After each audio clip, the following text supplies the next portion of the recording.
We're here today with Republican candidate for Congressional District 8, Martha McSally. Martha, thanks for being with us. Thanks for having me. We're going to get started right away. We want to just learn a little bit more about you. Tell us about yourself and why you're running for Congress. Well, I'm a retired fighter pilot, retired colonel in the Air Force, served my country for 26 years in uniform. I'm the youngest of 5 kids. I have 3 older brothers, and my dad died when I was 12, which was the single biggest impact on my life. At a very young age, I had to learn that every day is a gift. And I have a fire in my belly to make a difference because in the last conversation I had with him, he told me to make him proud.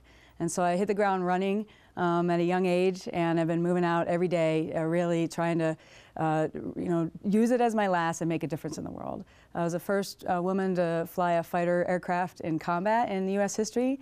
I was the first woman to command a combat squadron, and that's here at Davis-Monthan, the 354th Fighter Squadron. And I also worked for Senator John Kyle for a year as a legislative fellow, as one of 7 in the Air Force selected to do that. So I got to see up close and personal how to get things done in Capitol Hill. People may most remember me for the person who took on the Pentagon for making our servicewomen wear Muslim garb when they were off base in Saudi Arabia about 10 years ago. I put my career on the line, I filed a lawsuit, and then I actually wrote legislation and got it passed unanimously in the House and as an amendment to the defense bill in the Senate and signed into law. So, I mean, those just a little bit about my background. Very good. Let's talk about some things that set you apart from the other candidates. Let's pick a couple. Let's pick 2 things that set you apart. Sure. I think there are 2 very important things. And I think on the issues, those who are voting in the primary may think, oh, we're very similar. Where we are different is, number 1, on experience, education, and proven record. So I have almost 28 years of serving my country, record of leadership, commanding in combat, working as a colonel. We are dealing with the strategic level issues that are facing our nation and our world. I have 2 master's degrees, one from Harvard in public policy and another one in strategic studies from Air War College, where I graduated number one in my class of 225 future leaders in the military.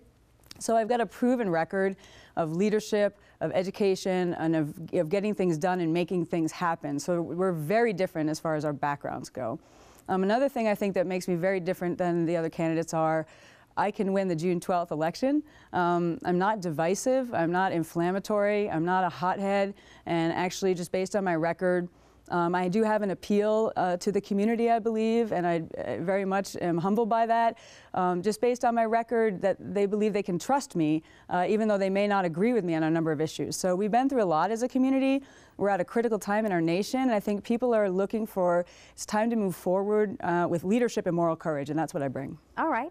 What do you think are the 2 most critical issues facing Southern Arizona right now? Well, the first is I sort of combine together. It's the overwhelming debt that our nation has accumulated. It's almost $16 trillion, and also its impact on the economy. I'm combining these 2 together, really. So we have got to get our debt under control. I think people are waking up that this is not just normal deficit spending, but we're on a road to where Greece is right now, that if we don't do something different, we're going to be in a serious situation where it's going to impact our national security, our prosperity, our economy is going to be suffocated worse than what we've seen even in the last few years. And we don't have freedom of action in the world when a lot of our debt is owned by foreign governments. So the debt is strangulating the economy still. But combined with that is people need jobs. Obviously, they need good jobs. We want to get the economy going again. And so that is, from my view, the role of the federal government to get out of the way. The overregulation, the complexity of the tax code, the overtaxing. We got to get back to where the federal government is out of the way so that the entrepreneurial spirit and the innovative spirit of Americans as small businesses can actually flourish and get the economy going again. So I combine those 2 kind of into the top issue. The second is national security issues. There's many going on around the world, but the closest to us here in Southern Arizona is the border. We've got transnational criminal organizations fighting wars just south of us, and they're trafficking weapons, slaves, people, and money and drugs into our neighborhoods. And this is very serious. The federal government doesn't have the political will right now in order to secure the border and address this. It's their responsibility. And the Southern Arizonans are ready for this to be fixed, and to have somebody representing them in D.C. that's actually got the experience and the understanding of how to fix it and is actually going to get it done. Okay. If you are elected, what would be your first priority? Well, my first priority is to immediately get to Washington, D.C. and lead. I mean, we need leadership right now. We're at such a critical time in America. And you don't, having been on Capitol Hill, you don't get a luxury of saying, I'm just going to address one thing. I mean, there's a myriad of things facing our nation right now.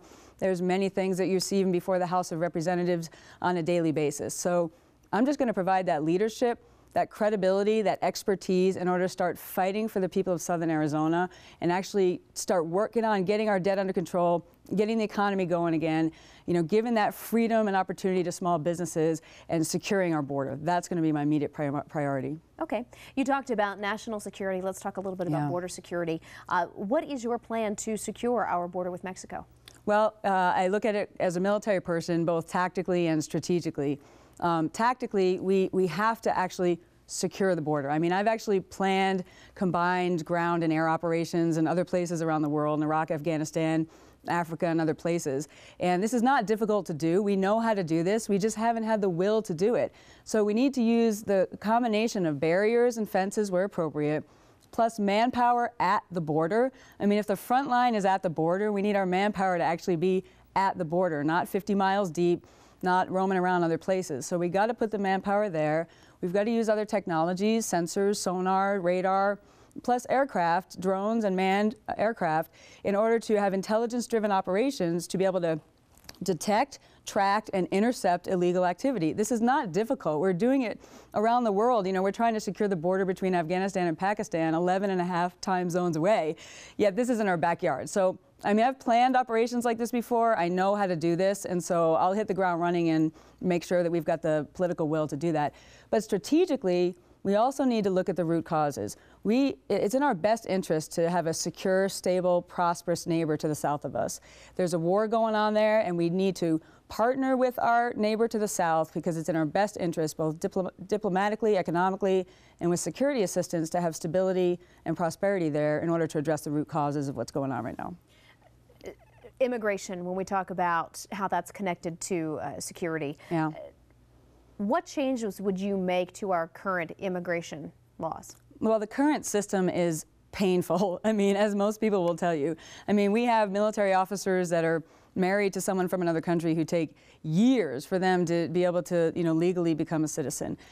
We have other high-level skills that we are seeing come into our country, get educated, and then leave when we actually need those skills here. So the old sort of painful bureaucratic process of random quotas, it's just not working for us. So we need to change the system so that it's smart and it benefits Americans. We need to make sure it's streamlined so it's not so long and painful, which also incentivizes illegal activity. We need to look both on the high end, based on kind of supply and demand. What kind of skills do we need to actually stay in America to make sure America stays on the path to be the superpower and be prosperous? And then on the low end, we need to take a look at, you know, what kind of processes do we need for the you know, skills on the lower end to make sure that the economy is continuing to flourish and that we're partnering, you know, with our neighbors in order to have both of our prosperities, which are dependent on each other, going in the right direction. So it does need to be streamlined and reformed for sure. All right, you were talking about some of the skill sets of the people who want to come here, and hopefully they stay here with that. Let's talk a little bit about education. We're going to get hyper-local now. We want to talk a little bit about the Mexican-American Studies program.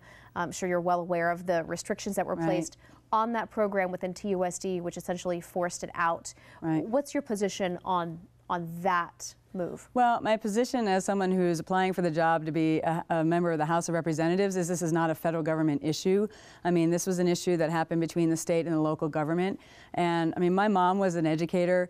She retired at the age of 77 as an educator. I mean, I'm the product of a good education, obviously, with the opportunities I've had in bachelor's and 2 master's degrees. So I am very passionate about education, but as a conservative, I think the federal government needs to stay out of the business of education, and it needs to be driven at the local level with parent involvement, where there's innovation, where there's competition, where there's excellence that's rewarded for teachers and for schools. So this is a local issue that was going on really between the local schools and the state, and it is important. I'll give you my opinion, but it's not necessarily a governing opinion as someone who's applying for a federal job, if that makes sense.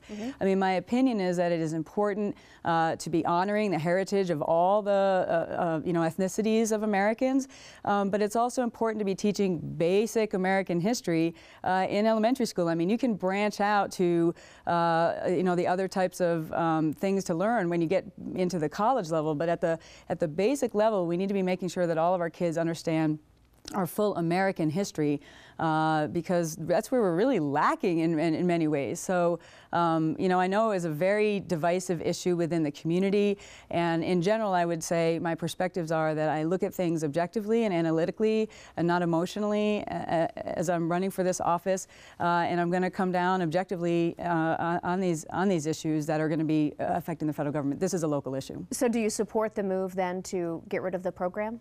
Based on what I know and what I've studied about it, I think it was an appropriate move to get rid of the program, yes. Okay. We have a question from a viewer. Yep. Her name is Sally Chandler. Sally says, I'm sick and tired of our children graduating from high school without knowing basic skills. No Child Left Behind has, if anything, made things worse. Do you have plans for changing this, and how would you pay for it? Yeah, I couldn't agree more. Although the intent of No Child Left Behind was perhaps good, that we need to do something to raise the standards of you know, our education. We're right now number 23 in the world in math and 31 in science, and we're America. I mean, we're supposed to be number 1 in those things. So although the intent was there, anytime the federal government gets involved, it's going to be bureaucratic, it's going to be you know, standardized, where it squashes innovation. And I grew up in Rhode Island. Education in Rhode Island does not have the same needs as education in Arizona. So No Child Left Behind needs to be repealed. And I mean, I think testing is a good thing. I'm not of the school that says, oh, we don't want to test kids because then they'll feel bad if they don't, you know, pass the test. You do need to be tested, but it needs to be locally driven. We need to have that be, you know, at the lowest level. That's, again, parent involvement, locally driven, so that kids are actually learning, and they're learning how to think critically, which is not what No Child Left Behind does. What that does is take away teachers and schools' time, paperwork, and teaching to test, and it's just not making our education any better. So we need to repeal it. We need to get the federal government out of the business of education and let it be addressed at the local level. So the second part of her question is, how would you pay for it? Well, I see no reason why we should keep having money be sent from here to Washington, D.C. to be sent back for education. So I think we need to go back to the federal government being minimally involved, and this being a state and local driven and funded, you know, education needs to be more state and local driven and funded, and stop having to send our money to D.C. and get less of it back in order to actually fund the education. Okay. One more question on the topic of education, and this is one that we've been looking into a lot here at 9 on Your Side, and that is the number of suicides in Tucson. In our schools, there have been 4 students who have committed suicide in this school year alone. How do you think the problem of bullying, it's been connected to these suicides, how do you think the problem should be addressed? Well, again, as someone who's running for the House of Representatives, I don't think it's a federal issue. It's tragic. Obviously, these suicides are just absolutely tragic. Any life that is snuffed out is tragic, but certainly having a young person taking their own life because of the pressures that they're feeling or the bullying that's going on is just absolutely unacceptable, and deep tragedy for obviously their family and for this community. It's not related to bullying, but, you know, I've been on the board of directors for Teen Challenge of Arizona, which is a faith-based drug and alcohol recovery program that's highly successful, but they deal with kids in crisis. You know, the Springboard Home for Girls deals with young girls in crisis that have turned to drugs and alcohol, some of them even on the road with attempted suicides, and just absolutely tragic. And so I care, you know, deeply about this community and have been involved in things like Teen Challenge since I've been in and out of this community for almost 10 years. That needs to be addressed, obviously, at the local level, at the school level, parent involvement again, in order to make sure that we are not creating an environment, or there's an environment that is driving our young people to take their own lives, and the promise of their future away from them. It's just heartbreaking, and it needs to stop. Okay. Let's move on to talk about the economy. How about that? Let's choose 3 things that you would do to stimulate the economy. Sure. I don't like the word stimulate because that has certain connotations to it. Boost. But I mentioned it kind of in my opening statements. I think the federal government keeps trying to fix the economy, but what they're doing is continuing to spend our hard-earned taxpayers' money, putting us further into debt, and actually not allowing the small businesses, which are the entrepreneurial spirit and the engine of growth in America, to actually flourish. So what do we need to do? we need to roll back the federal regulations that are really suffocating small businesses. There are just so many of them. I talked to many, businessmen and women in town, and they're just, to meet the regulatory guidance is just extraordinary time and effort, confusing, redundant, and sometimes just completely inapplicable to what they're even, their business is even doing. So rolling back federal regulation in order to get out of the way so that small businesses can flourish is one thing. The second thing is to deal with the lowering taxes and to simplify the tax code. Right now, our taxes are so complex at the corporate and the individual level. It takes us 6.8 billion man-hours in order to get our taxes done in America, which is over 3 million jobs if you were to equate that to sort of the cost of, paying employees. So we've got to simplify the tax code, and we've got to get the tax code lower. As of yesterday, we have the highest corporate taxes in the world now that Japan changed their rates. So we got to simplify it. We got to bring those rates down so that businesses are wanting to come to America, obviously. And then there's a lot of, people need to realize that at the local level, they need to be electing the right people to the Pima County Board of Supervisors, and at the state level, because we got to make sure that we have a business-friendly environment here locally, so businesses are coming here versus Phoenix. I'm going to do my part to make sure that we're coming here versus India, at the federal level, but we still need to work together with the local government to make sure that good businesses want to come to Arizona and want to come to Southern Arizona.